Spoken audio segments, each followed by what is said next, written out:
يتلو عليهم آياته ويزكيهم ويعلمهم الكتاب والحكمة وإن كانوا من قبل لفي ضلال مبين صلوات محمد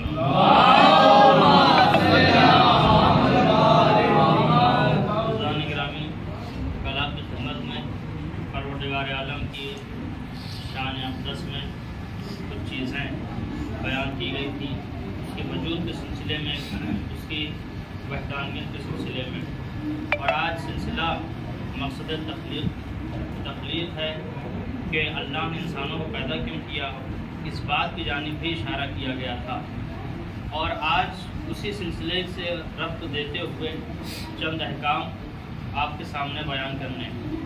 اللہ نے اس کائنات کو بنایا تو بے مقصد نہیں بنایا ہے، اور انسانوں کو پیدا کیا ہے تو بے مقصد پیدا نہیں کیا۔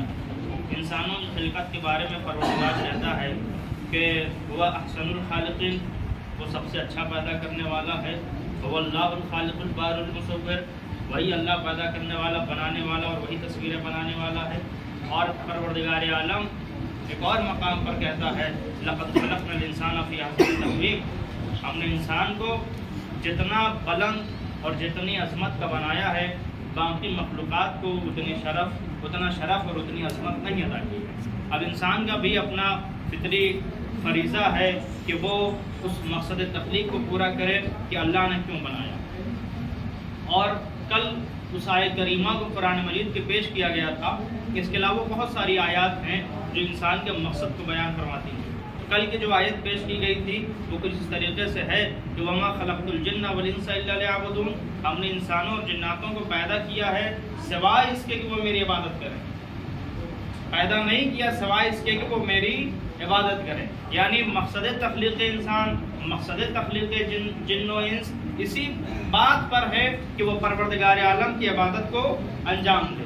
اب عبادت یوں تو جو پروردگار عالم کی جانب سے فرض کی گئی وہ تو ہیں ہی، لیکن اگر انسان ارادہ کر لے تو اس کی زندگی کا ہر ایک لمحہ عبادت سے پر ہوگا، اس لیے کہ ہر وہ کام جو اللہ کی قربت کے لیے کیا جاتا ہے وہ عبادت کہلاتا ہے، چاہے وہ کھانا کھانا ہو، چاہے سونا ہو، چاہے جاگنا ہو، چاہے کسب معاش ہو، چاہے روزی روٹی پہ جانا ہو، ہر ایک کام جو اللہ کی قربت کے لیے کیا جائے وہ سب کے سب عبادت شمار کیا جاتا ہے۔ اب عزیزان گرامی، جب اللہ نے انسانوں کو بنایا تو انسانوں کے اندر اتنی سکت نہیں تھی کہ وہ اللہ تک پہنچ جاتا، لہٰذا اللہ نے کچھ ایسے بندوں کو بھی بنایا کہ جو اللہ اور بندوں کے درمیان رہ کر بندوں کی باتیں اللہ کی باتیں بندوں تک پہنچائے۔ اسی لیے پروردگار عالم نے سورہ جمعہ میں ارشاد فرمایا ہے هو الذی بعث فی الامین رسولا منهم یتلو علیہم آیاتہ ویزکیہم ویعلمہم الکتاب والحکمہ وان کانوا لفی ضلال مبین، کہ اللہ وہی ہے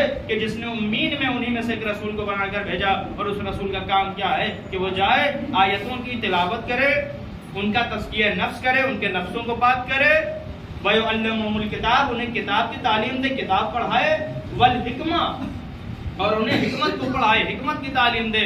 عزیزان گرامی، یہ معرفت رسالت ہے۔ ہمارے یہاں جو توحید کا رسالت کا عقیدہ ہے وہ باقی لوگوں سے الگ ہے۔ باقیوں کے یہاں کچھ ایسا عقیدہ پایا جاتا ہے کہ رسول نعوذ باللہ 40 سال بعد رسول بنے، یا رسول نعوذ باللہ ان پڑھ انہیں پڑھنا لکھنا نہیں آتا تھا۔ قرآن مجید کی یہ آیت مقصد رسالت کو بیان فرما رہی ہے، مقصد بعثت کو بتا رہی ہے کہ رسول کا مقصد کیا ہے بھیجنے کا، کہ جائے وہ آیتوں کی تلاوت کرے، نفسوں کو پاک کرے، اور انہیں کتاب کو پڑھائے، انہیں حکمت کو پڑھائے۔ تو عزیزان گرامی، پڑھاتا وہی ہے جو پہلے سے پڑھا ہوا ہوتا ہے۔ دنیا کے انسان اور ہیں کہ دنیا میں آ کے علم حاصل کرتے ہیں، مگر بندگان خدا جنہیں اللہ نے مختص کر رکھا ہے، مخصوص کر لیا ہے، مصطفیٰ کیا ہے، چن لیا ہے، ان کے اور ہم میں اور ان میں زمین و آسمان کا فرق ہوگا۔ لہٰذا رسول اللہ دنیا میں آئے، انہوں نے جینے کا سلیقہ بتایا، طریقہ بتایا، اور پروردگار عالم کی بارگاہ میں کس طریقے سے کھڑا ہوا جائے اس کا بھی طریقہ بتایا۔ لہٰذا رسول اللہ نے فرمایا صلو کما رأیتمونی اصلی، ویسے نماز پڑھو جیسے مجھے نماز پڑھتے ہوئے دیکھ رہے ہو۔ مگر افسوس کی بات ہے کہ رسول کے ساتھ رہنے والے، رسول کے ساتھ اٹھنے بیٹھنے والے، زمانے رسول ختم ہونے کے بعد کچھ ایسے فراموش کیا انہوں نے عبادات کو کہ کئی سال گزر گئے، لوگوں نے ویسی نماز نہیں پڑھی تھی کہ جیسے رسول اللہ پڑھا کرتے تھے۔ مگر جب مولا کائنات نے نماز کو پڑھایا ہے تو صحابیان رسول یہ ایسی نماز پڑھی ہے کہ جیسی رسول اللہ پڑھایا کرتے تھے.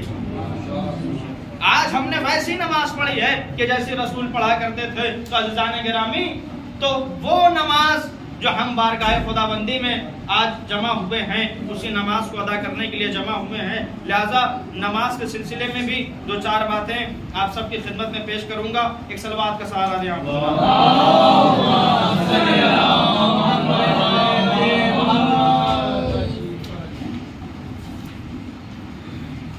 نماز کیا ہے؟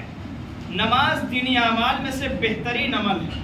اگر یہ پروردگار عالم کے بارگاہ میں قبول ہو جائے تو انسان کے تمام اعمال قبول ہو جائیں گے، اور اگر یہ قبول نہ ہو تو انسان کا کوئی بھی عمل قبول نہ ہوگا.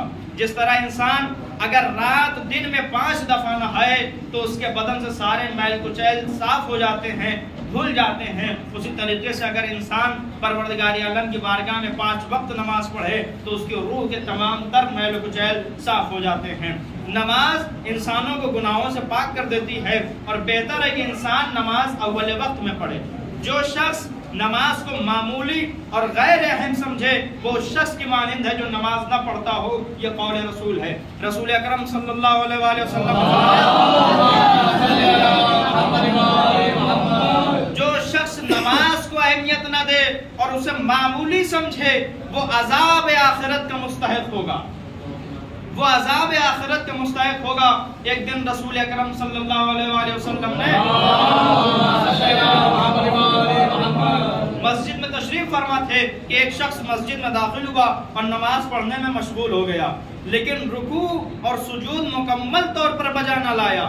یعنی جلد بازی میں رکوع کر رہا ہے، جلد بازی میں سجدہ کر رہا ہے. اس پر حضور نے فرمایا اگر یہ شخص اس حالت میں مر جائے جبکہ اس طرح نماز پڑھ رہا ہے جو ہمارے دین پر نہیں ہے تو یہ ہمارے دین پر بھی نہیں مرے گا.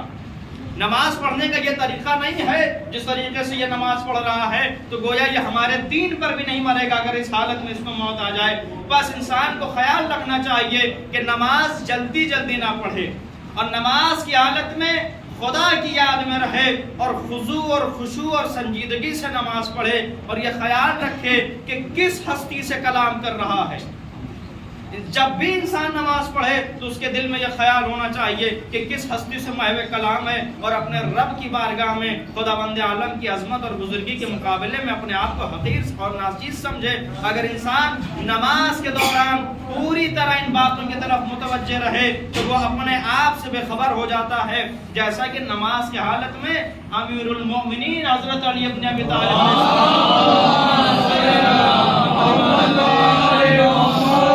جنگ میں پیر میں تیر لگ گئی، جب بھی تیر نکالنے کی کوشش کی جا رہی ہے مولا درد سے بے چین ہو جاتے ہیں، مگر جب نماز کے لیے کھڑے ہوئے ہیں تو اب اپنے آپ کی پرواہ نہیں ہے، اپنے درد کی پرواہ نہیں ہے.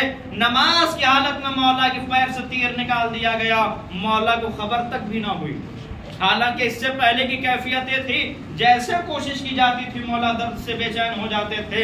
اسی طریقے سے نماز پڑھنے والے کو چاہیے کہ توبہ استغفار کرے، اور نہ صرف ان گناہوں کی جو نماز قبول ہونے میں رکاوٹ بنتے ہیں، مثلا حسد، تکبر، غیبت، حرام کھانا، شراب پینا اور خمس و زکوٰۃ نہ ادا کرنا ترک کرے، بلکہ نماز گناہ بلکہ تمام گناہوں کو ترک کر دے. اور اسی طرح بہتر ہے کہ جو کام نماز کا ثواب گھٹاتے ہیں وہ نہ کرے.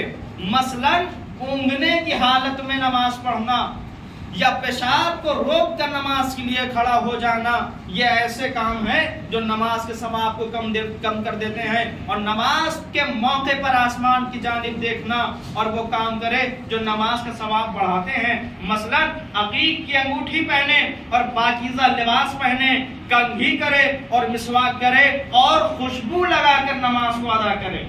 یہ سارے کام ایسے ہیں جو نماز کے ثواب میں اضافہ کر دیتے ہیں. اور پروردگار عالم قرآن مجید میں ارشاد فرماتا ہے کہ لا تقربوا الصلاۃ وانتم سکارا، ہرگز نماز کے قریب مت جاؤ جب تم نشے کی حالت میں ہو. جب تم نشے کی حالت میں ہو نماز کے قریب نہ جاؤ. یہ نشہ کیسا نشہ ہے؟ یہ نشہ کیسا نشہ ہے؟ عزیزان گرامی، نشہ کئی چیزوں کا ہوتا ہے. نشہ شراب کا بھی ہوتا ہے،